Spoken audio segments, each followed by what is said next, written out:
Assalamualaikum warahmatullahi wabarakatuh. Saya Liasani Nuraini, NIM B318000089, akan menjelaskan tentang kriteria evaluasi proyek untuk kelayakan proyek menuju pertumbuhan inklusif di Indonesia.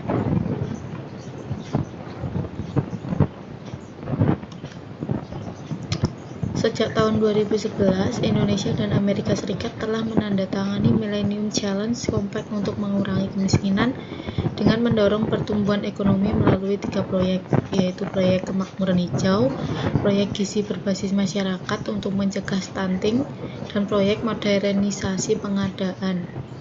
Dalam hal pengadaan proyek, The Green Prosperity atau yang disebut GP memiliki pendanaan proyek terbesar dengan 55,33% dari total proyek. Proyek ini berfokus pada penanganan prioritas pembangunan penting untuk meningkatkan akses ke energi bersih dan andal di daerah pedesaan dan meningkatkan pengelolaan aset alam. GP terdiri dari area subproyek seperti kegiatan perencanaan penggunaan lahan partisipasi sebesar 7,53% dari total GP.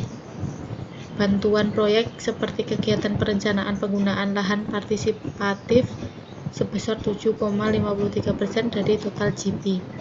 Bantuan teknis dan kegiatan pengawasan sebesar 15,06% dari total GP. Kegiatan fasilitas GP sebesar 72,89% dari total GP. Dan kegiatan pengetahuan hijau sebesar 4,21% dari total GP.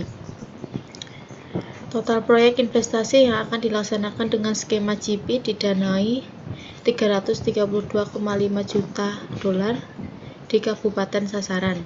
Tujuan dari proyek ini adalah untuk menstimulasi dan membangkitkan multiplier effect melalui penilaian konkret dengan melakukan evaluasi economic rate of return.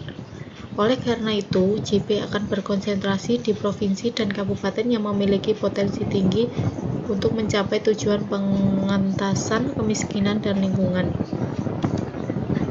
Kembalinya aktivitas ekonomi yang disebabkan oleh dua penyebab utama seperti menurunnya pendapatan sosial dan rendahnya kepatutan akibat kegagalan pemerintah.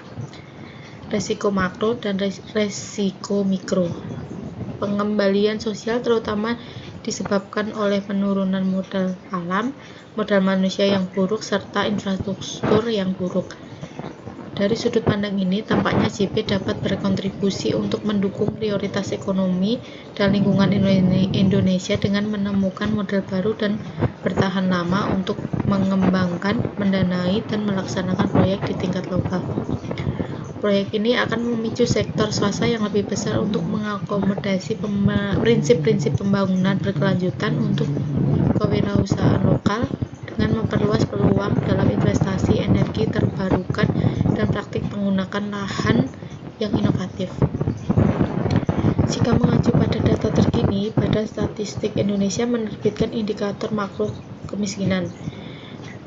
Meskipun penduduk miskin menurun dari waktu ke waktu dan pertumbuhan ekonomi tumbuh stabil sekitar 4-6%, Indonesia masih memiliki 28,17 juta penduduk adalah penduduk miskin dengan kehidupan kurang dari $2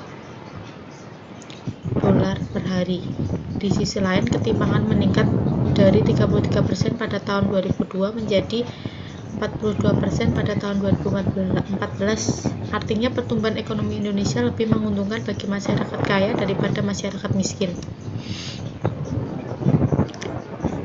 Kualitas lingkungan yang terlibat dengan jasa ekosistem yang lebih baik yang disediakan melalui pelestarian ekosistem yang lebih baik seperti hutan dan aktivitas lain yang dikaitkan dengan praktik pertanian berkelanjutan. Isu lain yang diangkat di Indonesia adalah energi. Secara jelas tertuang dalam Undang-Undang Nomor 30 Tahun 2007 tentang energi. Ketahanan energi merupakan salah satu isu penting di Indonesia untuk menjamin kegiatan ekonomi dan ketahanan nasional. Sejak tahun 2004, Indonesia telah menjadi negara pengimpor neto yang menyebabkan ketahanan energi menjadi isu penting selanjutnya. Saat ini, rasio elektrik di Indonesia pada tahun 2014 telah mencapai 81,70%, lebih tinggi dibandingkan pada tahun 2013, di mana rasio elektrifikasi menurun sebesar 78,06%. Keadaan ini dihadapkan pada masalah kedekatan yang sebagian besar penduduknya tersebar di daerah terpencil dan jauh dari jaringan listrik jaringan. Aspek lainnya adalah kendala finansial untuk mengembangkan sektor ketenagalistrikan. Kendala ini dihadapi oleh setiap pemerintah daerah di Indonesia untuk mengembangkan sistem infrastruktur untuk memasang tambahan kapasitas pembangkit listrik, transmisi dan distribusi. Di atas semua itu, kebijakan tersebut terhambat oleh harga listrik yang tidak layak secara ekonomi karena adanya subsidi besar-besaran dari pemerintah terhadap harga listrik yang menyebabkan terhambatnya investasi ketenagalistrikan.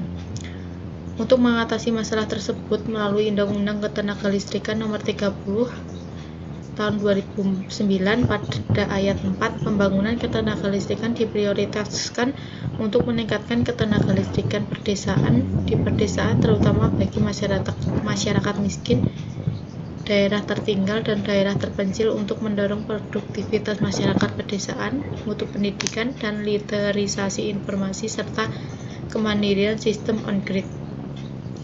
Sesuai dengan program percepatan pembangunan ketenagalistrikan, strategi tersebut akan diselesaikan dengan energi terbarukan melalui alokasi energi primer, yaitu hidro sebesar 11%, panas bumi sebesar 34%, batu bara sebesar 40%, dan gas 15%. Ternyata program ambisius ini mengandalkan sektor swasta. Pemerintah tidak mampu membiayai seluruh target dan minimnya proses pengadaan. Sekian yang dapat saya jelaskan. Wassalamualaikum warahmatullahi wabarakatuh.